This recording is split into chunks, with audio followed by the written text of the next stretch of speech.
Mise à jour. Tout d'abord, merci à tous ceux qui m'ont contacté en privé ou qui ont répondu à mon message original, que vous ayez été compréhensif ou que vous ayez essayé de me remettre les idées en place. J'apprécie sincèrement tout cela.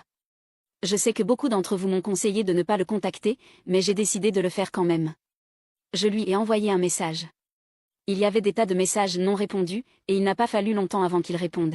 Je l'ai invité dans un café où nous allions chercher des bagels tous les samedis matins pour lui faire ressentir de la nostalgie et de la tristesse d'avoir jeté notre douce tradition, en partie parce que je pensais qu'un espace public nous forcerait à garder les choses civilisées. Il a essayé de me faire un câlin quand il est arrivé, mais je voulais juste aller droit au but. L'explication qu'il m'a donnée était honnêtement déroutante. Apparemment, lui et Vicky avaient sorti ensemble il y a quelques années, et il pensait que je lui ferais arrêter d'être son ami si je le découvrais. Il a continué en disant qu'il avait supprimé ses photos, mais à cause d'un problème de stockage, elles étaient toujours sur son iPad, et lorsque son téléphone s'est synchronisé avec l'iPad, les photos ont été téléchargées sur son téléphone. Cela semblait être une énorme excuse, mais j'ai décidé de jouer le jeu jusqu'au lendemain, quand j'ai décidé de commencer ma propre enquête. J'ai trouvé Vicky sur Instagram via la liste des abonnés de Mike. Je lui ai envoyé un message pour demander de clarifier l'histoire. Après environ 30 minutes, Vicky a répondu en disant que nous ne sommes jamais sortis ensemble. Peu de temps après avoir reçu le message de Vicky, je l'ai appelée et lui ai donné tous les faits. Elle était absolument pétrifiée. Elle a dit qu'il ne pouvait pas avoir ces photos. J'ai essayé de décrire les photos d'après ce dont je me souvenais, mais elle m'a rassurée en disant que non seulement elle ne prenait pas ce genre de photos, mais qu'il n'y avait aucune possibilité qu'elles existent en premier lieu. J'étais prudente, mais sa réaction était convaincante. À ce stade, j'avais l'impression de devenir folle. J'ai dit au revoir à Vicky car c'était trop pour nous deux. Je suis allée directement chez lui. Quand il m'a laissé entrer, j'ai exigé des réponses et lui ai dit d'arrêter de me raconter des mensonges. C'est alors qu'il a craqué et a avoué la vérité. Il avait créé des photos générées par IA avec son visage.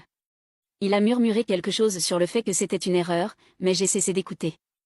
J'avais juste besoin de partir, en évitant ces tentatives pathétiques de me toucher ou de me réconforter. Je suis partie de chez lui, j'ai pris un Uber pour rentrer chez moi et j'ai passé le reste de la nuit à pleurer.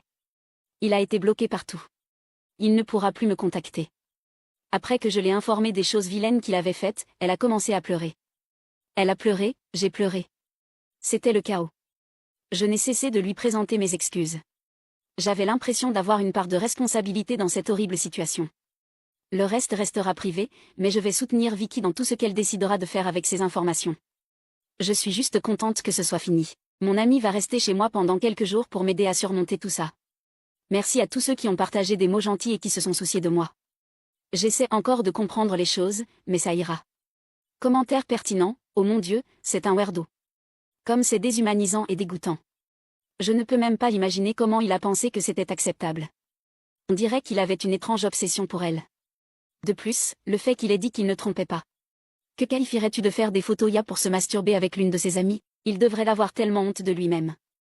J'espère qu'il reste loin de vous deux, car cette personne n'est pas mentalement stable et clairement instable. J'avais un pressentiment que c'était quelque chose de plus sombre de son côté à cause de la façon dont tu la décrivais comme étant si gentille avec toi. Je me sens tellement triste pour toi et pour Vicky. Je suis contente que vous ayez l'une pour l'autre. Vous êtes bien mieux sans ce fou.